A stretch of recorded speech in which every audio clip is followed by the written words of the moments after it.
Good morning friends. आज हम पढ़ेंगे कक्षा 10वीं गणित प्रश्नावली 3.4।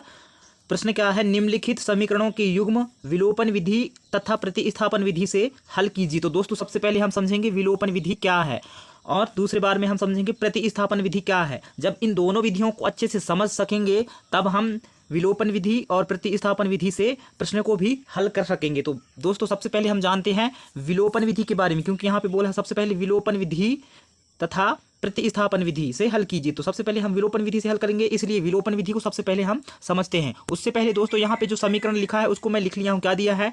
3x/2 धन 2y/3 बराबर -1, और दूसरा समीकरण दिया है x y/3 बराबर 3। ये दिया है हमारा समीकरण। इससे पहले हम इन समीकरणों को रैखिक समीकरण युग्म बना लेते हैं। तो दोस्तों इन समीकरणों को हम पहले रैखिक समीकरण युग्म बना लेते हैं, उसके बाद हम समझेंगे विलोपन विधि को। तो फ्रेंड्स यहाँ पे रैखिक समीकरण युग्म बनाने के लिए ये 3 का गुणा x के साथ हो जाएगा और ये 2 का गुणा 2y के साथ हो जाएगा। तो सबसे पहले 3 का गुणा x के साथ होगा तो 3x हो जाएगा, फिर 2 का गुणा 2y के साथ होगा तो धन क्या हो जाएगा 2 दूना 4y, फिर बटे में ये 3 का गुणा जो है 2 के साथ हो जाएगा तो कितना आएगा 3 दूना 6, फिर बराबर यहाँ पे क्या दिया है ऋण 1, तो ऋण 1 यहाँ पे लिखा है और, तो यहाँ पे लिखेंगे हम और। अब जो है फ्रेंड्स ये 3 का गुणा x के साथ हो जाएगा तो क्या हो जाएगा 3x, ऋण y दिया है ऊपर तो ऋण y, फिर बटे में ये वाला 3 है तो बटे में 3, उसके बाद बराबर यहाँ पे 3 दिया है आप देख सकते हैं तो बराबर 3। अब यहाँ से क्या होगा दोस्तों, ये 6 का गुणा ऋण 1 के साथ हो जाएगा। तो सबसे पहले क्या दिया है 3x दिया है तो 3x धन 4y दिया है तो 4y बराबर 6 का गुणा ऋण 1 के साथ होगा तो ऋण 6 1 काम 6 हो गया। इस तरह से ये बन गया फ्रेंड्स आपका ये रैखिक समीकरण 1, और इसको भी हम 3 का गुणा ये 3 के साथ हो जाएगा तो यहाँ पे हम लिख देते हैं।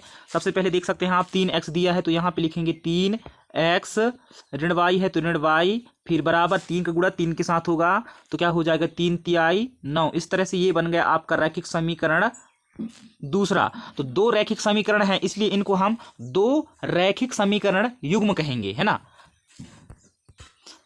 रैखिक समीकरण किसे कहते हैं? जिसका घात 1 हो। तो आप देख सकते हैं x और y दोनों का घात 1 है और इसमें 2 चर हैं, एक x है और एक y है, तो ये 2 चर वाले रैखिक समीकरण युग्म। युग्म के मतलब होता है जोड़ा, यानी रैखिक समीकरण कितने हैं? 2 हैं। एक ये हो गया पहला समीकरण और ये हो गया दूसरा समीकरण। तो इस तरह से 2 रैखिक समीकरणों का एक जोड़ा है, इसीलिए इसको कहा गया है 2 चर वाले रैखिक समीकरण युग्म। अब हम जान लेते हैं विलोपन विधि को, फिर विलोपन विधि से इस रैखिक समीकरण युग्म को हल करेंगे, उसके बाद हम हल करेंगे प्रतिस्थापन विधि से। तो सबसे पहले हम विलोपन विधि से हल करेंगे दोस्तों, इसलिए हम जानते हैं विलोपन विधि के बारे में। तो फ्रेंड्स यहाँ पे मैं लिख लिया हूँ विलोपन विधि, क्योंकि हमें विलोपन विधि को समझना है, उसके बाद ही हम इस सवाल को रैखिक समीकरण को विलोपन विधि से हल करेंगे। देखिए दोस्तों विलोपन का मतलब होता है विलोपित कर देना, गायब कर देना, शून्य कर देना। तो यहाँ पे जो x और y दिया है इसमें से किसी एक को क्या करना होगा? गायब करना होगा, विलोपित करना होगा। तो कैसे करेंगे यहाँ पर ध्यान दीजिए। देखिए 2 समीकरण दिए हैं, समीकरण नंबर 1 और समीकरण नंबर 2। इनमें से समीकरण 1 के x पक्ष को या y पक्ष को, किसी एक पक्ष को आपको क्या करना है? विलोपित करना है। अगर जैसे कि आप समीकरण नंबर 1 के किसको? y को विलोपित कर रहे हो तो समीकरण नंबर 1 के भी y विलोपित हो जाएगा और समीकरण नंबर 2 का भी y विलोपित हो जाएगा। तो इसको कैसे विलोपित करेंगे? कहने का मतलब यहाँ पे धन 4y है और नीचे ऋण, ऊपर धन 4y है नीचे ऋण y बस है, तो ये दोनों तो विलोपित नहीं होंगे। तो ये कैसे विलोपित होंगे? धन 4y रहेगा, ये 4y है ऊपर धन 4y और नीचे ऋण 4y आएगा, तब एक दूसरे से ये कैंसिल हो गए तो विलोपित हो गए, मतलब शून्य हो जाएंगे। तो नीचे भी ऋण 4y कैसे आए, है ना। तो उसके लिए क्या करते हैं दोस्तों, समीकरण से गुणा कर देते हैं इनके गुणांकों के साथ। कैसे? जैसे कि यहाँ पे y का गुणांक कितना दिया है? कुछ भी नहीं दिख रहा है, मतलब 1 है यहाँ पे, तो इस 1 का गुणा समीकरण नंबर 1 में करेंगे। और यहाँ पे y का गुणांक कितना दिया है? 4 दिया है, तो इस 4 गुणा समीकरण नंबर 2 में करेंगे तो बराबर हो जाएगा और जो ये y है विलोपित हो जाएगा। इसीलिए इसको कहा गया है विलोपन विधि, क्योंकि विलोपित करना होता है। या तो आप x को कर सकते हो या तो आप y को कर सकते हो। अगर आप x को करना चाहोगे तो क्या करोगे दोस्त, ये समीकरण नंबर 1 में इस 3 का गुणा करना होगा और समीकरण नंबर 2 में ये वाली 3 का गुणा करना होगा। अगर आप x को विलोपित करना चाहते हो तो यहाँ पर मैं y को विलोपित करना चाह रहा हूँ, इसीलिए जो y के गुणांक है उसका गुणा, ये y का गुणांक का गुणा समीकरण नंबर 1 में कर रहा हूँ, जो कि इस y का गुणांक 1 है, और ये समीकरण में y का गुणांक जो है 4 दिया है, तो इस 4 गुणा समीकरण नंबर ये 2 में कर रहा हूँ। उम्मीद कर रहा हूँ कि आप लोग समझ रहे हैं। चलिए गुणा कर लेते हैं। तो सबसे पहले समीकरण नंबर 1 में 1 का गुणा 3x के साथ होगा तो क्या आएगा, 3x एकम 3x, फिर 1 का गुणा धन 4y के साथ होगा तो क्या आएगा, धन 4y एकम 4y, फिर बराबर 1 का गुणा ऋण 6 के साथ होगा तो ऋण 6 एकम 6 ही आएगा। अब 4 का गुणा समीकरण नंबर 2 में सबसे पहले 3y के साथ होगा तो 4 तिहाई 12, x है तो x आएगा। फिर 4 का गुणा ऋण 1y के साथ होगा तो ऋण 4 एकम 4y हो जाएगा, बराबर 9 का गुणा अब 4 के साथ होगा तो 9 चौको 36 हो जाएगा। इस तरह से गुणा कर लिए दोस्तों।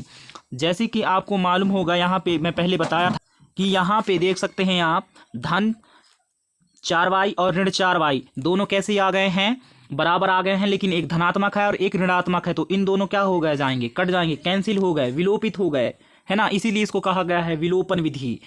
x पद को या y पद को विलोपित करना होता है किसी एक पद को, तो यहाँ पर हम y पद को विलोपित कर दिए दोस्तों।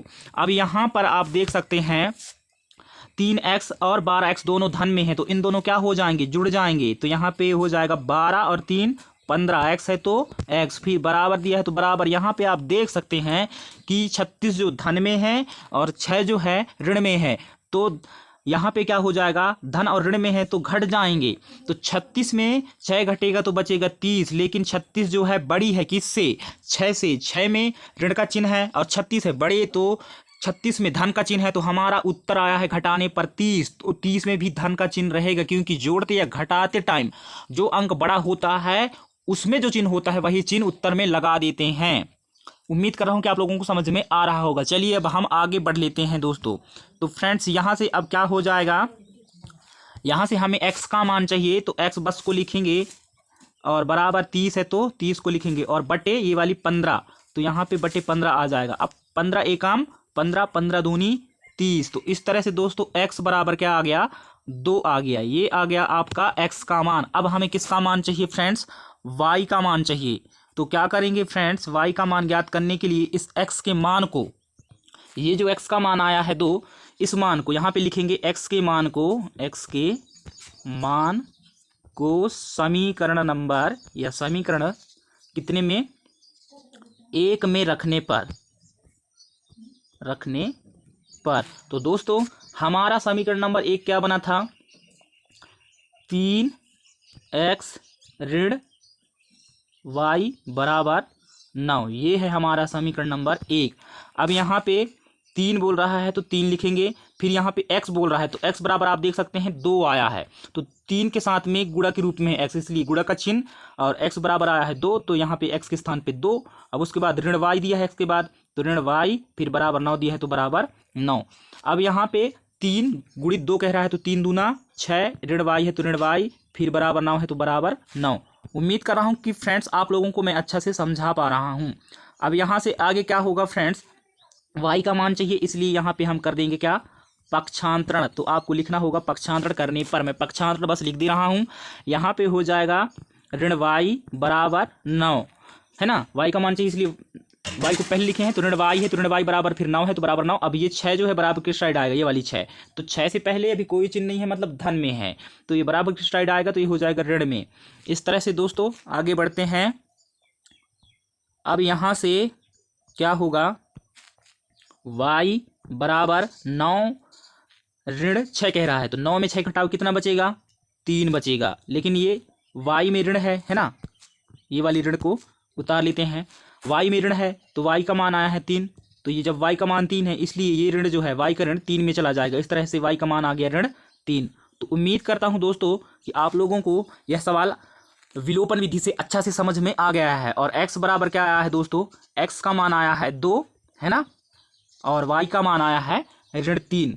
तो तो इस तरह से विलोपन विधि से हम रैखिक समीकरण युग्म को हल करते हैं। तो दोस्तों आपको विधि बनना चाहिए। सवाल तो अनेक हो सकते हैं, बहुत सारे सवाल हो सकते हैं, लेकिन विधि जो है एक ही होता है। तो इस प्रकार से आप विलोपन विधि को, अगर आपसे पूछ रहा है एग्जाम्स में या कोई भी सर आपसे विलोपन विधि से रैखिक समीकरण को हल करने के लिए बोल रहे हैं, तो इस तरह से आपको विलोपन विधि से हल करना है ना। उम्मीद कर रहा हूं कि आप अच्छा से विलोपन विधि को समझ गए हैं। अब हम समझेंगे प्रतिस्थापन विधि से कैसे हल किया जाता है रैखिक समीकरणों को, और प्रतिस्थापन विधि क्या है। तो चलिए अब हम करते हैं प्रतिस्थापन विधि से हल। विलोपन विधि को तो आप समझ गए हैं, मुझे ऐसा लग रहा है।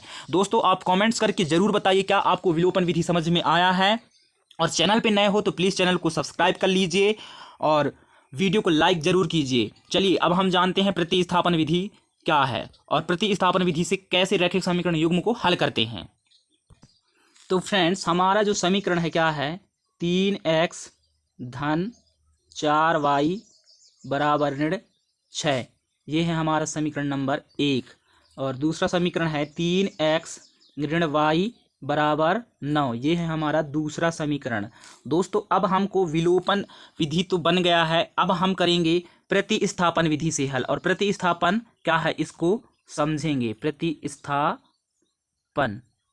प्रतिस्थापन विधि ये क्या होता है इसको हम समझेंगे, और प्रतिस्थापन विधि से अब इन समीकरणों को हल करेंगे। इसी समीकरण को विलोपन विधि से हल कर लिए हैं, अब इसी समीकरण को प्रतिस्थापन विधि से हल करेंगे।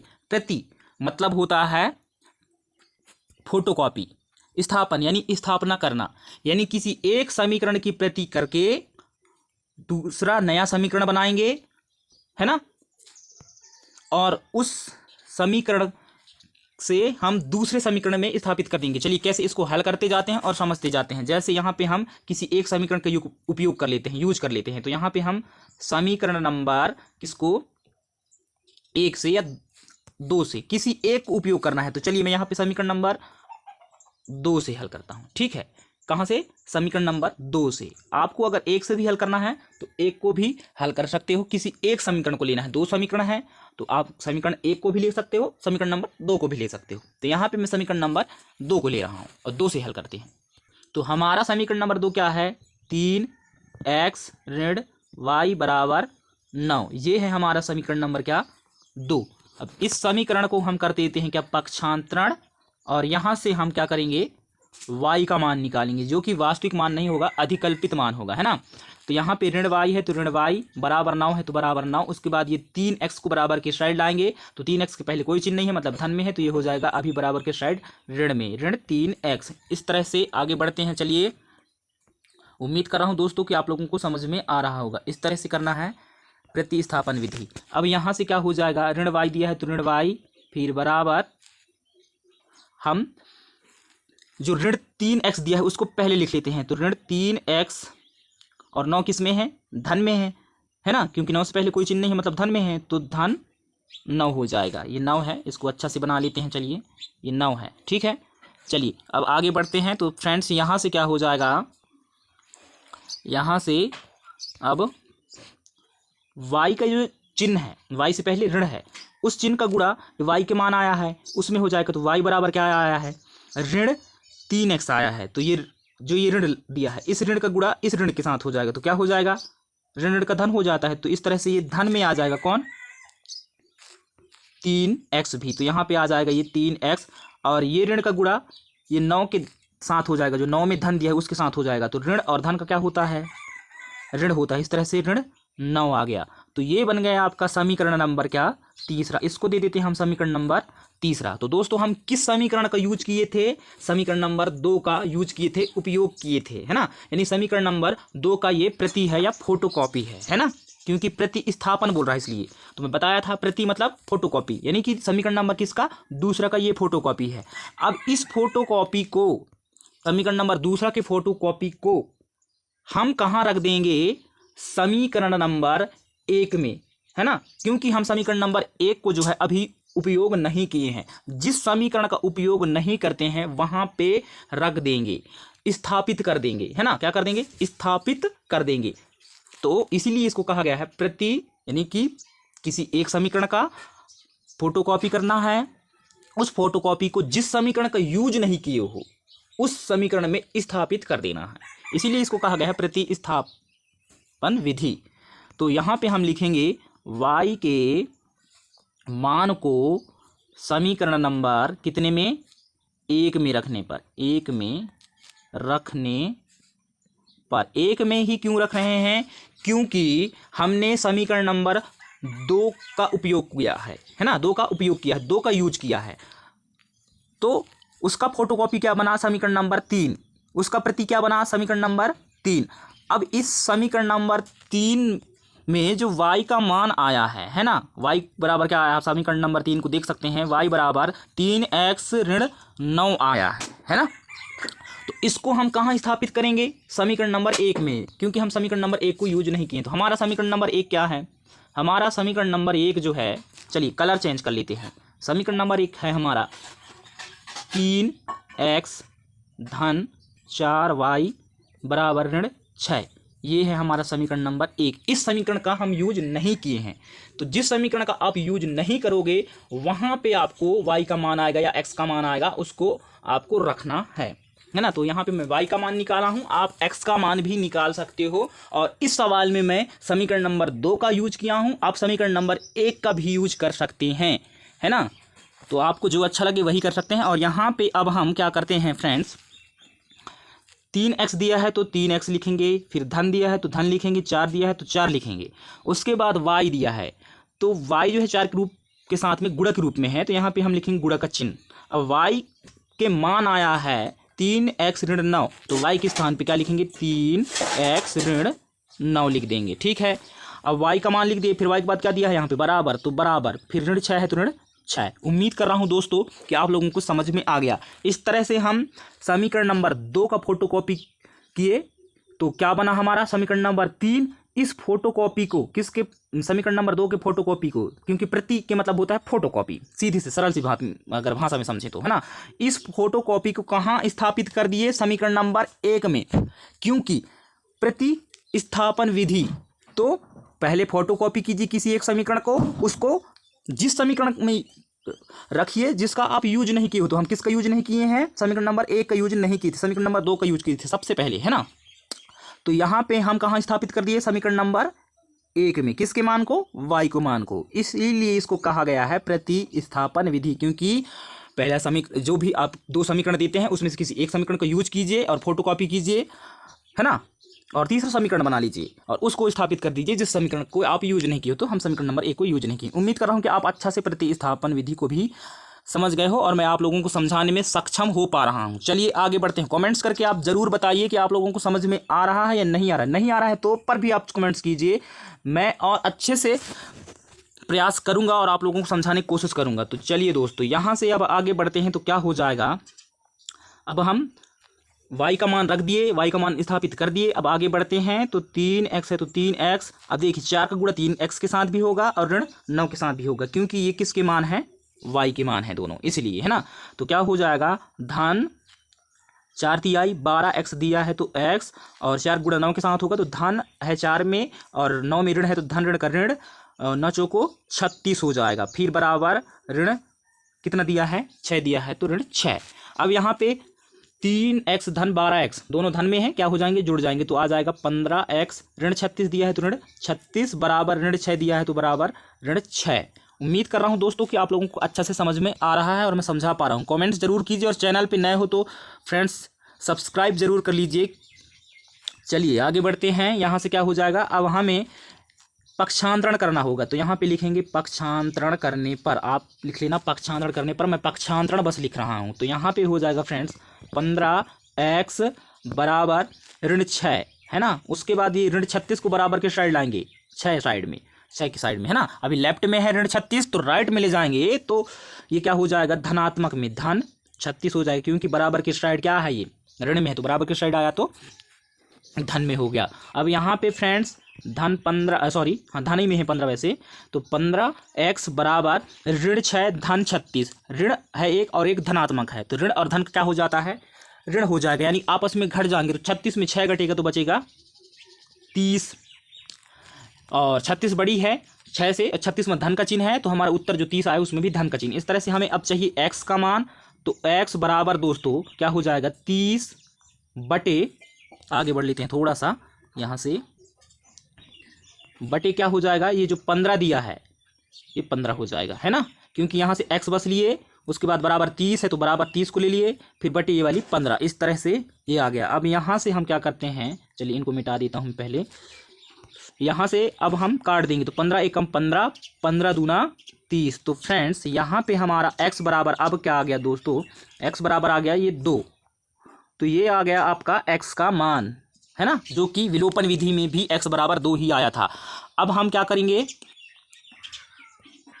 ये जो x बराबर 2 आया है इस मान को समीकरण नंबर 3 में रखेंगे। तो यहाँ पे लिखेंगे x के मान को समीकरण नंबर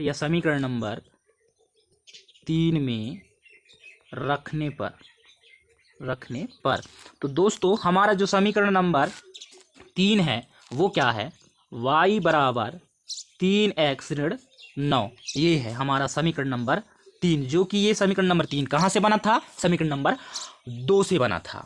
समीकरण नंबर 2 का ये फोटोकॉपी समीकरण है, प्रति समीकरण है ना। तो ये है हमारा समीकरण नंबर 3। यहाँ पर हमें x का मान रखना है दोस्तों। तो ये y दिया है तो y बराबर 3 दिया है तो 3, फिर x दिया है तो 3 जो है x के साथ में गुणक रूप में, इसलिए यहाँ गुणा का चिन्ह, x बोल रहा है तो x के बराबर दिया है 2, तो x के स्थान पे यहाँ पे हो जाएगा 2, फिर ऋण 9 है तो ऋण 9। उम्मीद कर रहा हूँ कि आप लोगों को मैं समझा पा रहा हूँ। कमेंट्स करके तो ज़रूर ही बताइए फ्रेंड्स कि आप लोगों को समझ में आता है या नहीं। आप में से बहुत से लोग वीडियो तो देखते हो, लाइक और कमेंट्स नहीं करते हो, तो प्लीज़ यार कमेंट्स ज़रूर कीजिए, है ना। अब यहाँ पे आगे बढ़ते हैं तो y है तो y बराबर 3 गुणित 2, तो 3 दूना 6 ऋण 9।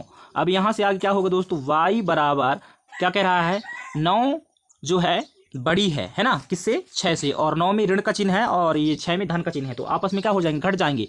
तो जो संख्या बड़ी होती है उसी का चिन्ह लगा देते हैं सबसे पहले। तो 9 बड़ी है, 9 में ऋण का चिन्ह है तो यहाँ पे ऋण का चिन्ह, और 9 में 6 घटाएंगे बचेगा कितना, 3। तो जोड़ते और घटाते टाइम जो अंक बड़ी होती है उसमें जो चिन्ह होता है वही चिन्ह कहाँ लगाते हैं, उत्तर में। तो हमारा उत्तर आया है 3, और यहाँ पे घटा रहे हैं, 9 बड़ी है, 9 में ऋण का चिन्ह है, इसलिए हमारा उत्तर 3 में भी ऋण का चिन्ह। इस तरह से फ्रेंड्स आ गया ये किसका मान, y का मान। y बराबर आ गया ऋण 3, जो कि हमारा विलोपन विधि में भी y का मान ऋण 3 ही आया था, और x बराबर क्या आया है फ्रेंड्स, 2 आया है।